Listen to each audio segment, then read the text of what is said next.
My name is Michael. I live in a small town. I work in a tiny garage. I fix cars all day. I don't have a car. I don't have savings. I don't own a house, but I have a kind heart. People trust me. They know I work hard. They come to me often. They treat me like a friend. I eat simple food, sleep in a small room, dream of a better future, but never complain. My hands are rough, my clothes are old, my shoes have holes, but I still smile. I wake up early, drink cheap coffee, open the garage door and start the day. Some days are slow, some days are hard, but I stay patient and do my best. I don't ask for much, just peace and work. I fix engines quietly and watch the sky. One day a woman came. Her bike was broken. She looked worried. She was alone. I helped her fast, didn't charge her money.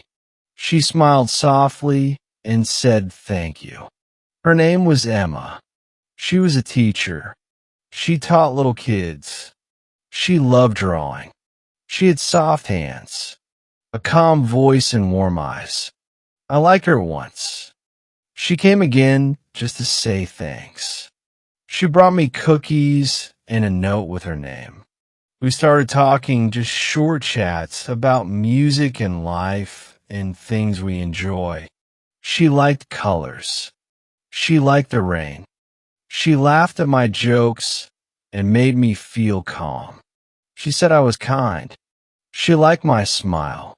She liked my hands and how I listened. I waited for her every afternoon, just for a moment, just to see her. She always came, sometimes with stories, sometimes with drawings, sometimes with tea. I started hoping. I started dreaming. I started caring. I started feeling. She brought light into my world, into my heart, into my life. We didn't go out. We didn't spend much. Just sat and talked and looked at the stars. I felt safe when she was near. I felt happy. I felt whole. She liked my garage. She liked my tools. She said it was honest, simple, and true. I liked her voice. I liked her hands. I liked her laugh and how she looked at me. After 6 months, we went to the park, ate sandwiches together, and watched the sky. She said she liked me. I said I liked her. Then we both smiled and held hands. We didn't need words. We didn't need plans. We just knew it deep in our hearts. That day changed me, changed everything, made my world better, made me believe. I took her home, not far away, just a small room, nothing big. She looked around. She didn't judge. She said it was nice because it was real. She sat on my bed, looked at my wall, saw my old pictures, and said, "You have soul." No one said that. Not to me. Not before. Not like that. I told her the truth. I had no money, no car, no savings. Only love to give. She touched my hand, looked in my eyes, and said softly, "That's enough for me." I didn't cry, but I felt it deep inside, something warm. I hugged her tight. Didn't want to let go. Didn't want to lose her ever again. 1 year later, we got married in a small garden with friends around. No big party, no big cake. Just smiles and hugs and 2 happy hearts. We danced alone under the stars. She wore a simple dress. I wore my old suit. We didn't care. It was our moment. It was our promise. It was our start. Our first year was not easy. We had little money and many problems. Bills were late. Food was simple, clothes were old, but love was strong. She always said, as long as we're together, we're rich already. We have enough. I believed her every word, because her love was all I needed. She painted pictures. I fixed old things. We made do. We kept going. At night we talked, told stories and dreams, made plans for tomorrow, and held hands. Sometimes we fought, but not for long. We always said sorry and hugged tight. She was my peace, my home, my best friend, my everything. I started working more, fixing bikes and cars, trying new things, dreaming bigger dreams. She painted at home, made little cards, sold them online, and smiled every time. We didn't have much, but we had enough to live, enough to laugh. She always said simple life is good as long as it's full of love. Some nights were cold. The heater was old. We used blankets and stayed close. She would laugh, make tea, sing softly, and warm my hands.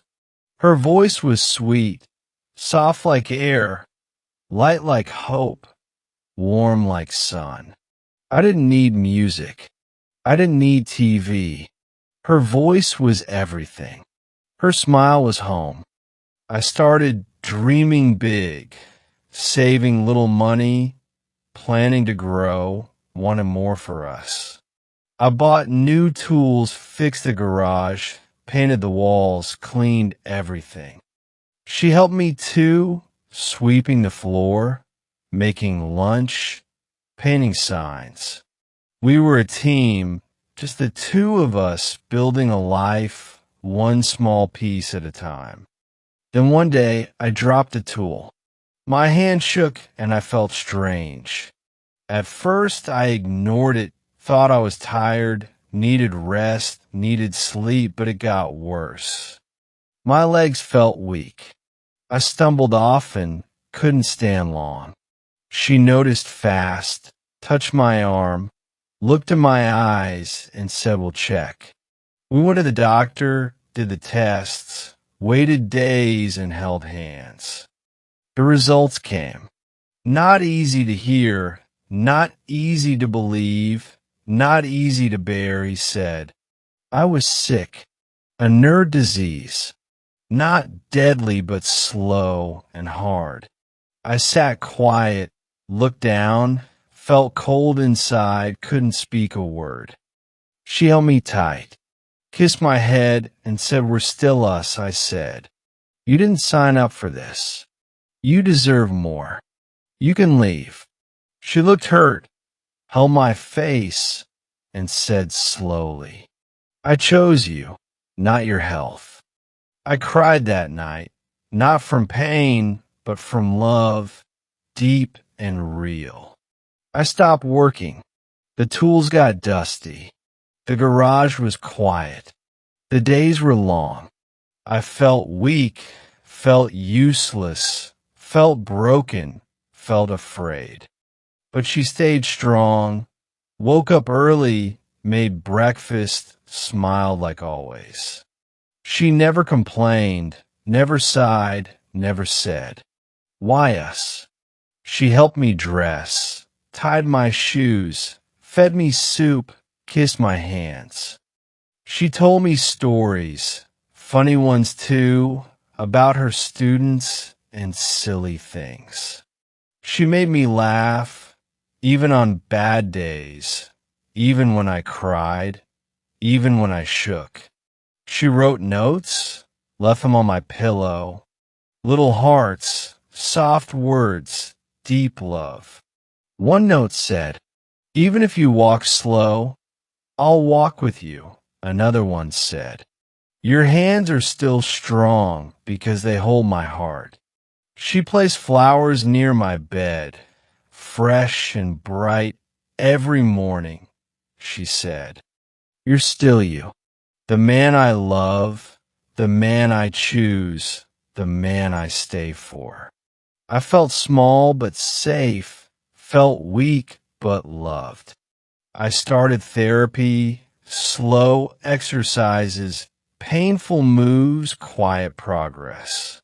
She came with me every time, held my hand, helped me stand. She never looked tired, though I knew she was. She never stopped caring. We laughed at silly things, spilled water, dropped spoons, forgot words. She called those tiny adventures, said life was still fun, still worth it. I watched her paint in the sunlight. Soft colors, gentle hands, strong heart. She painted us sitting close, old clothes, warm smiles, full hearts. One evening I asked, "Are you tired? Are you okay?" She smiled wide, touched my cheek, and said, "I'm happy with you." I couldn't stop. The tears didn't want to because they were honest. She kissed them away one by one, said, "We cry together. We heal together." We started filming just small clips of our days of real life. She called it our promise, a small channel, for us and for hope. We didn't ask for help, didn't want pity, just wanted truth and connection. People watched, people cared. People wrote kind words, shared their hearts. Some sent messages about love and pain, about family and care, about hope. Some said we gave strength. Some said we made them smile. Some just said thanks. We replied to all with joy and tears, feeling seen, feeling less alone.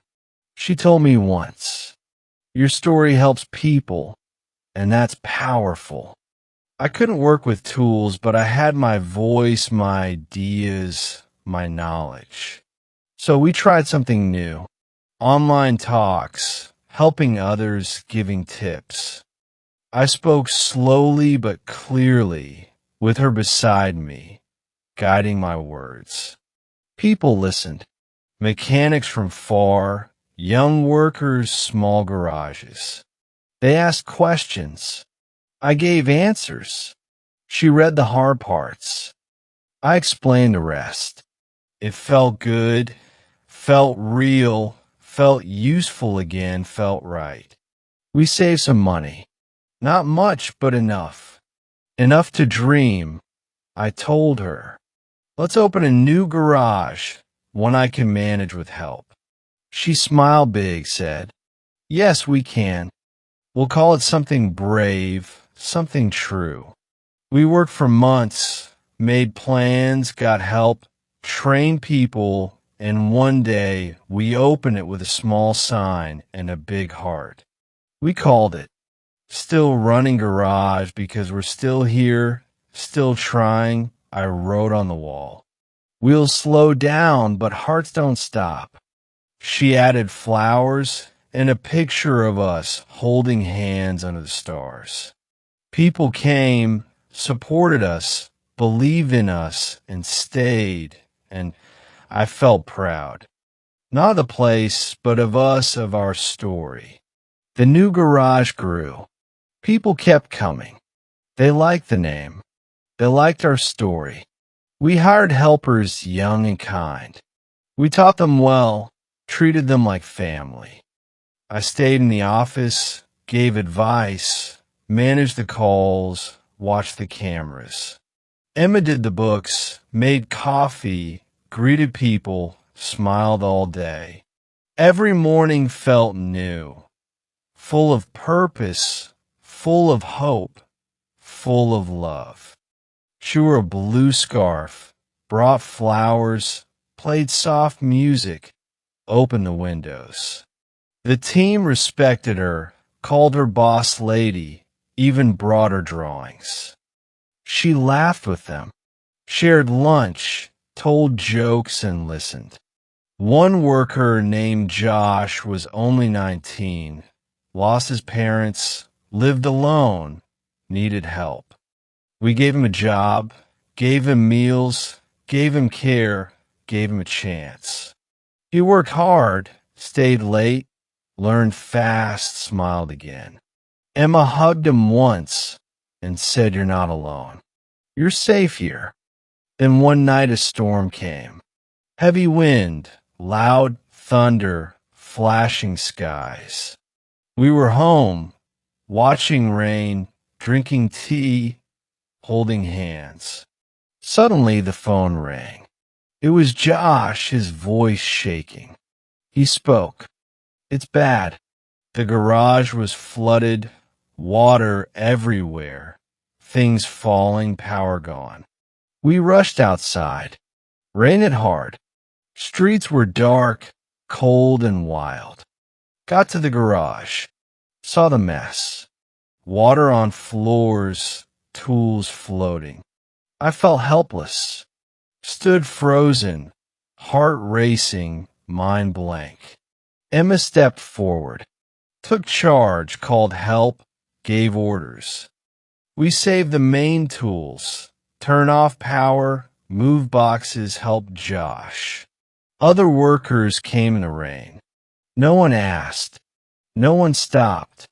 They wore boots, carried things, wiped walls, pushed water.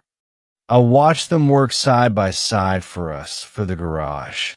By morning it was better. Not perfect, but safe and standing.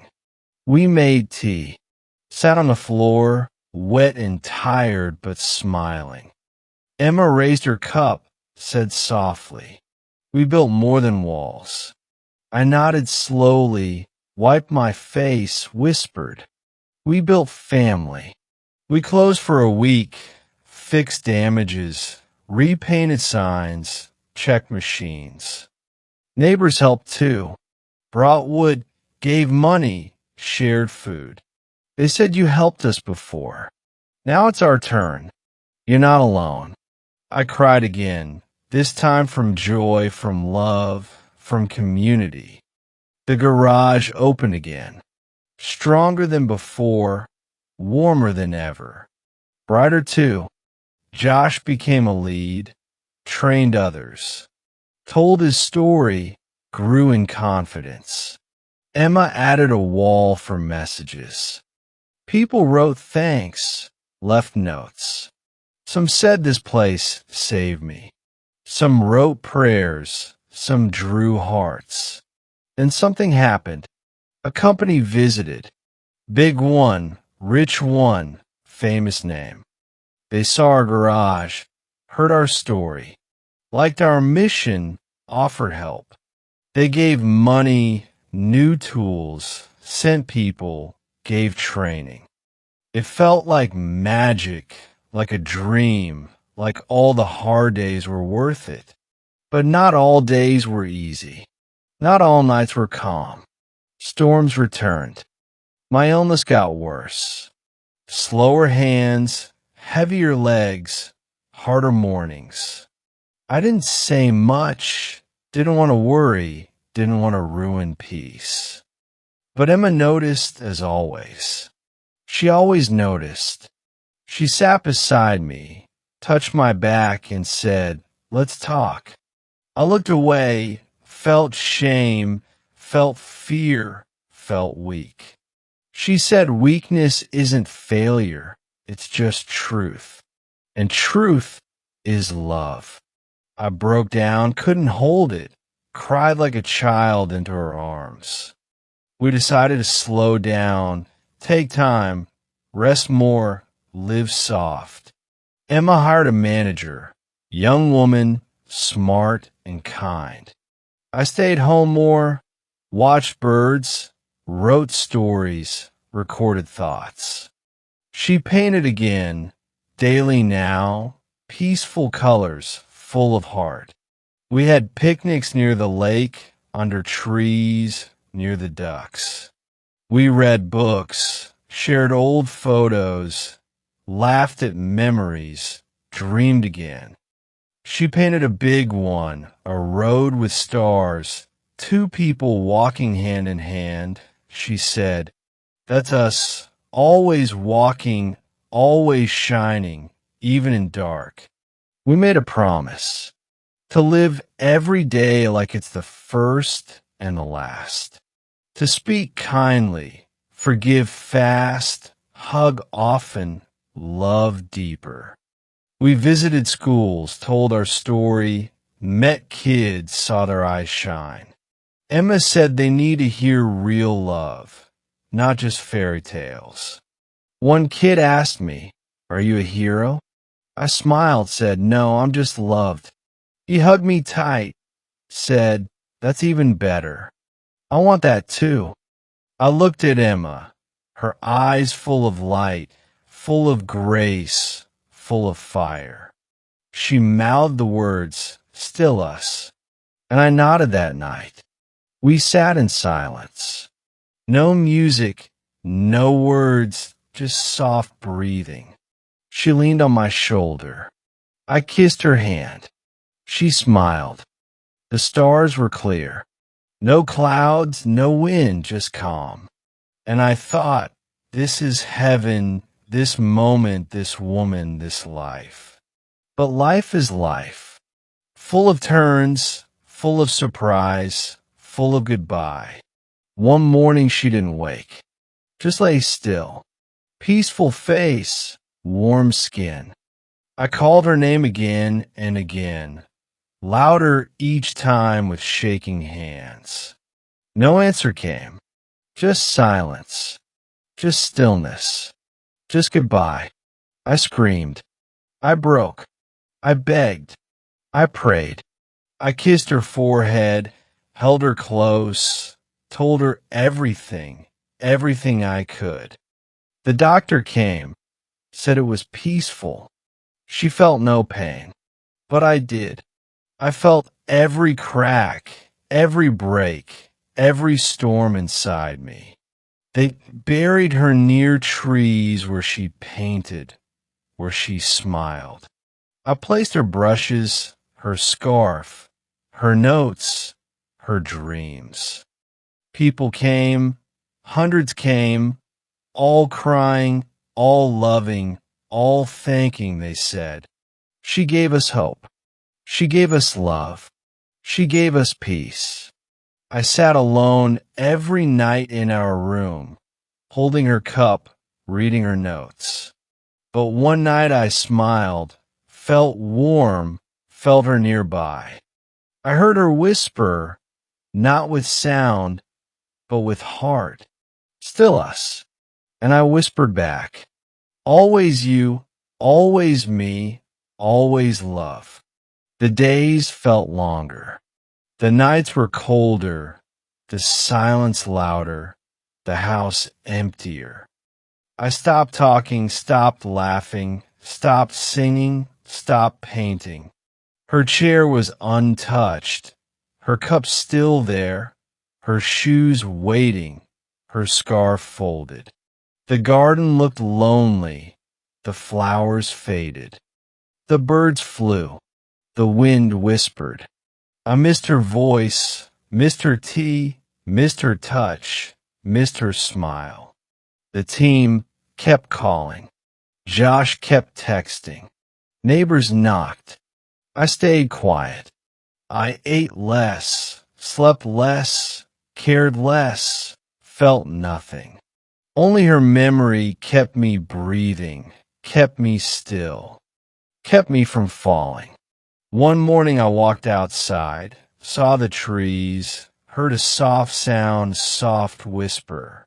It felt like her spirit, like her breath, like her comfort. I closed my eyes, stood still, felt her near, felt her warm. She was gone, but not gone far, but close, silent, but speaking. That day I walked far away. No plan, no phone, no goal. I followed the sky, watched clouds, counted birds, listened to the wind. Each step felt lighter, each breath slower, each minute deeper, each tear honest. I reached a hill, sat on grass, looked up, said her name. And then I cried. Not quiet, not soft, but loud. Broken, messy. I let all go. All pain, all fear, all sorrow. I shouted, "Why'd you go? Why now? Why me?" No answer came. Only wind, only silence, only sky. But deep inside I heard her.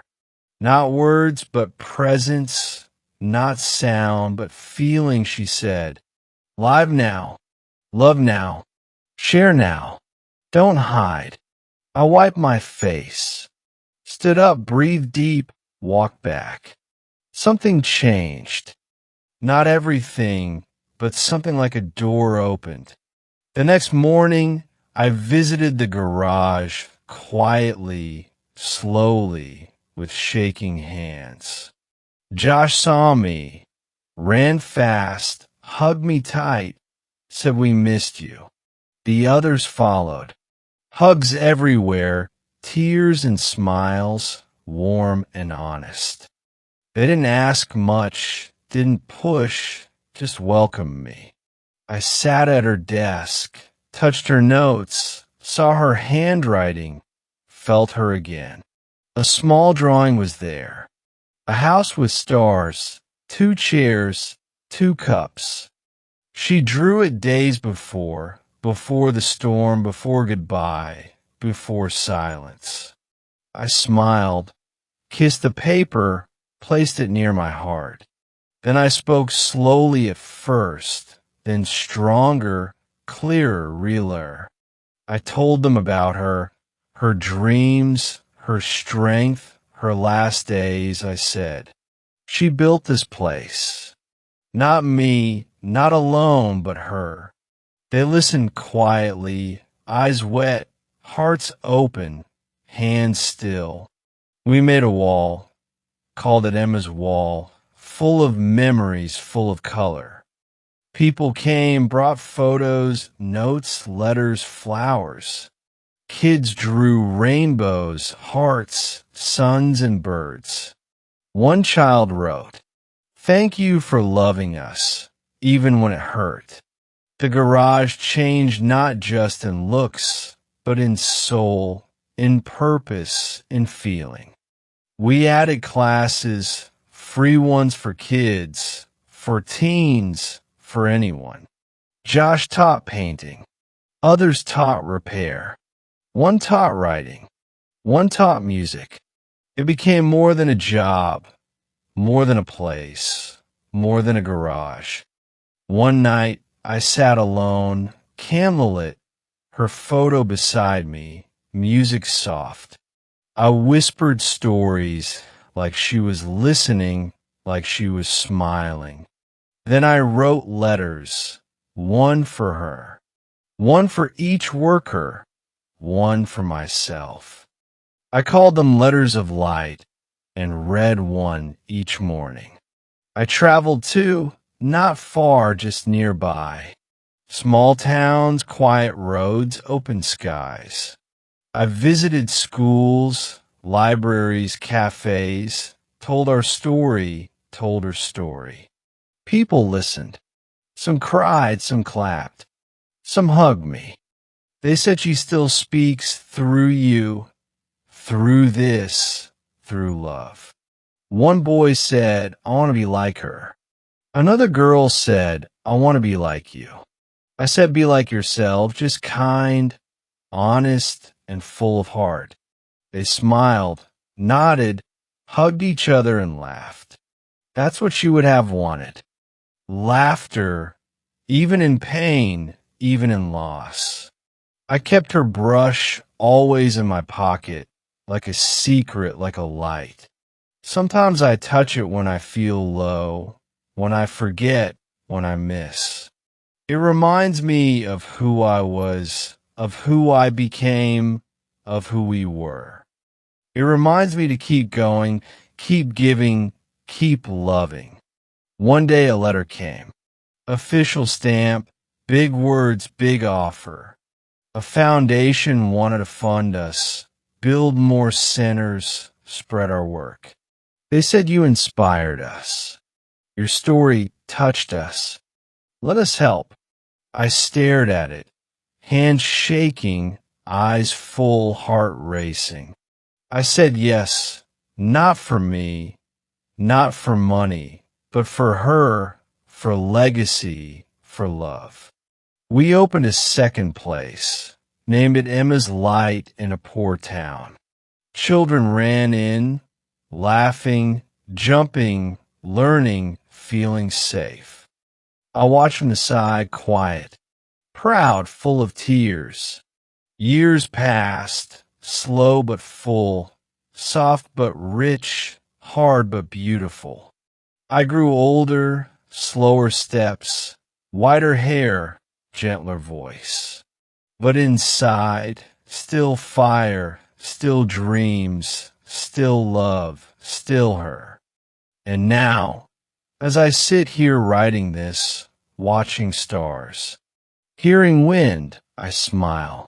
Not from joy, not from sadness, but from peace. I lived, truly loved, truly gave. And I know somewhere, somehow, she's smiling too. Years passed, slowly but gently, with purpose, with love. The garage stood strong. Her name's still there, her light still shining. Children grew, workers stayed, the spirit lived. The dream expanded, new faces came, old ones smiled.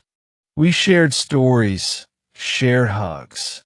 I walked slower, talked softer, needed rest, needed care. But my heart stayed big, full of warmth, full of peace. I looked at the stars every night, whispered her name, felt her nearby. She never left me. Not really. Not truly. Not ever. On my last birthday, the team made a surprise. Photos everywhere, candles lit. They sang for me, laughed with me, held my hand, cried with me. I said one thing, just one with a full heart, with quiet strength. Love stays even when people go. Love stays forever, always.